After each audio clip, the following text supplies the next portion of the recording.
Hello, beautiful souls, and welcome to another episode of Soul Wise with me, Semele Sherry. A couple of weeks ago, my partner, our collie companion Finn, and I set off on a 10-day walking holiday, each day unfolding spontaneously from the base of our camper van. The deep restoration we felt, body, heart, and spirit, moved me to write this reflection on a spiritual walking practice. I walk and my body sings. There's a rhythm in my hips, a primal pulse rising up from my feet. Step by step, I fall into the ancient poetry of motion. One foot, then the other, again and again. It soothes, it centers, it returns me to myself. We are made to move. Our bodies are shaped by centuries of seeking. Once, our ancestors walked to live, miles upon miles in search of food, of water, of warmth, and safe shelter. They conversed with the land like an old friend, followed the arc of the sun and the cycling of seasons. The map was imprinted in their bones long before paths and roads had names. Now I walk for a different kind of sustenance. No longer pushed by survival, I walk to remember, to return, to realign. My mind unravels its knots in the vast breadth of our landscape. My body, this animal self, at once awakens and softens. I check in with its strength, its stories, its balance.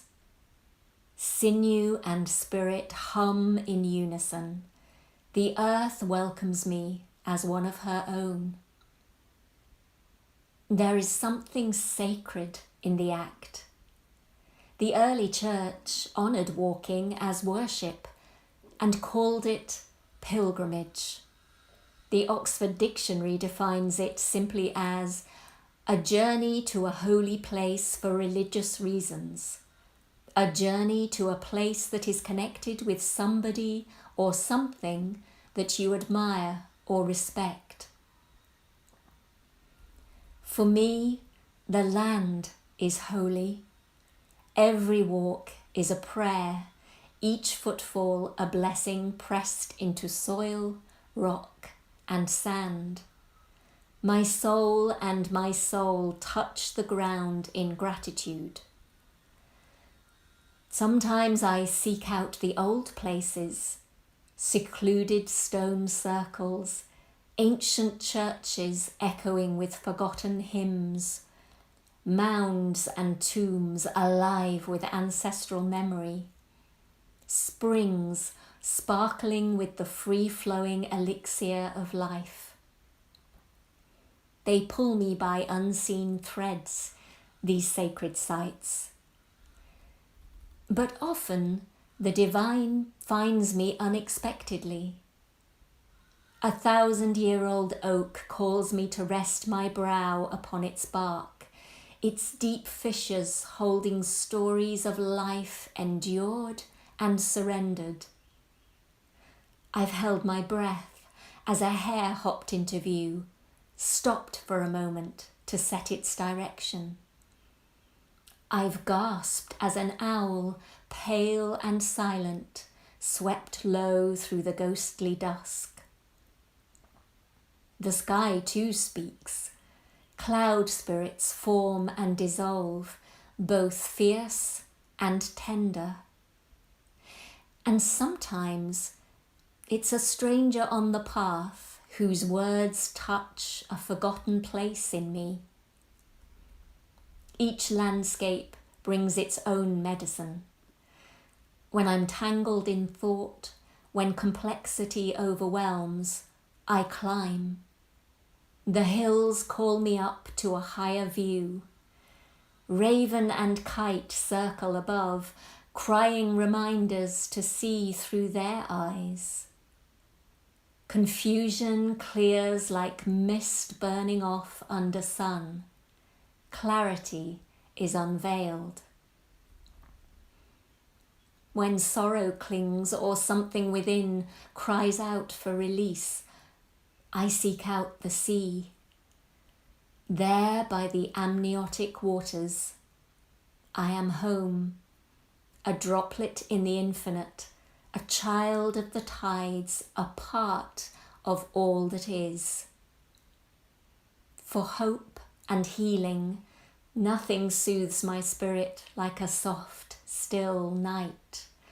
Under starlight and moon glow, I know divine love is constant. The wheel turns inexorably, and this too shall pass. For revelation I go into the woods, that wild shadowed threshold of initiation. The fairy tales are true. Death and danger prowl there. And when I make it out, I emerge transformed. Every day I walk, at least an hour. Not to arrive anywhere, but to inhabit the mystery. My feet trace circles and spirals, routes familiar, yet never the same. The path changes me, and I change the path. We are in dialogue, the land and I, a communion of presence, an exchange of essence. Sometimes I choose the unknown, a new path, untrod terrain. It trains my spirit for these uncertain times. I practice surrendering to not knowing, my senses alert, my heart open. I bring my full presence to all that crosses my path. Because whatever I long for, wherever I'm meant to go, however my soul is asked to serve, the way we discover and move towards the more beautiful world we know is possible, it's always the same. One intentional step at a time.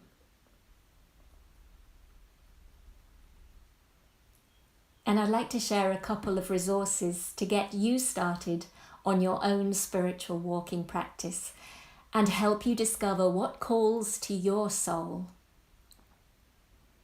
These are in the UK, but it should be easy to find similar sources wherever you live. Or you could just step out your front door and see where your feet take you. So I'd like to point you to the National Trail website and the Ramblers Association walking routes page. There's so much information here. And so for now, I wish you happy, joyful, restorative walking. And until next time, goodbye for now.